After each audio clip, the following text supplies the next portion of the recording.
Hello everyone, today I've got another showcase for you. This time it is my second properly working plane. This plane is called the Second Guess and it is part of the Trial and Error series. That's why the nameplate there says TE2. That is just abbreviation for Trial and Error. So this is kind of what it looks like. If you didn't know, you can just dye sails so they look a different color, and I personally like it in green, but if you don't like that, just dye it in a different color and you'll be fine. Now, in my opinion, this one feels a lot nicer to handle and to fly than the first one in the Trial and Error series I made. I've flown this around a lot and it's really quite a lot of fun. Oh, I missed a spot in the paint job here. Oh, there we go.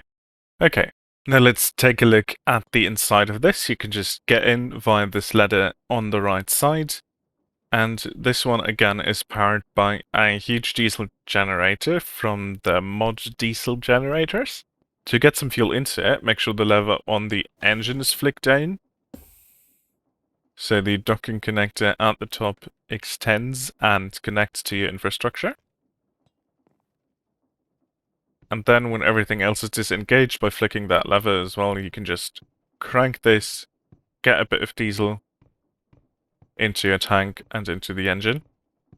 When you have some fuel in the tank and in the engine, you can stop cranking and do it automatically by flicking down the lever on the connector and the lever on the engine back up so it starts and automatically pumps fuel into the tank.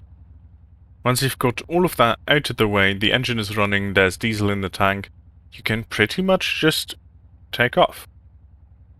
One more quick note about this, you will need fairly straight runways to take off and land, not quite as long as I have here, but you do need some good flat space, otherwise it is super easy to tip over planes if you're not careful.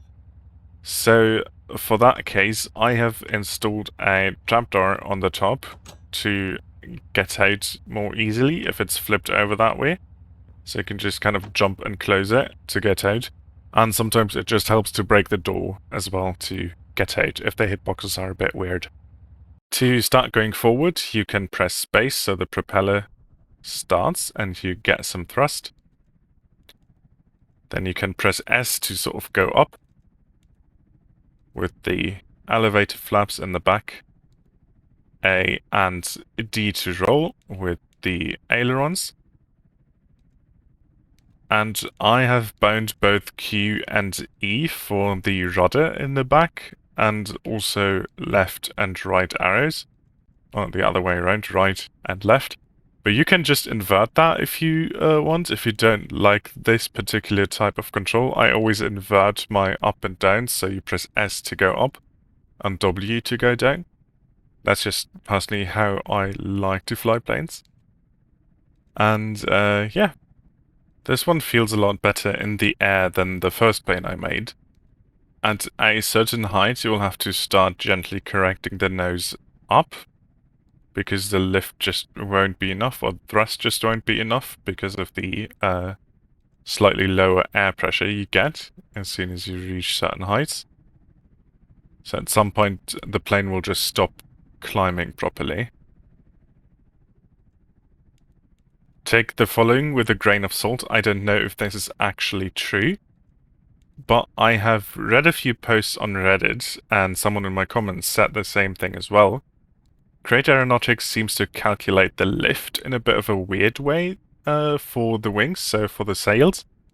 So that might explain why it feels a bit off or unreasonably difficult to make proper and good working and good feeling planes.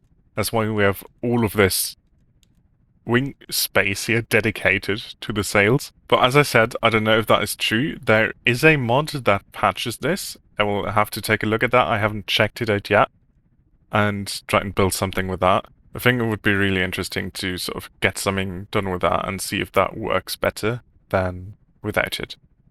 If anyone has any more infos on that, on the lift calculation specifically for the sails and why planes might feel so off, please do tell me. I'm super interested in the state of that, and it would be a great patch to work that out and to make planes feel a bit better and more viable, really.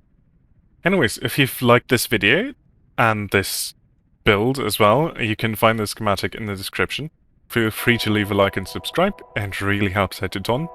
And other than that, have a wonderful day, and see you around.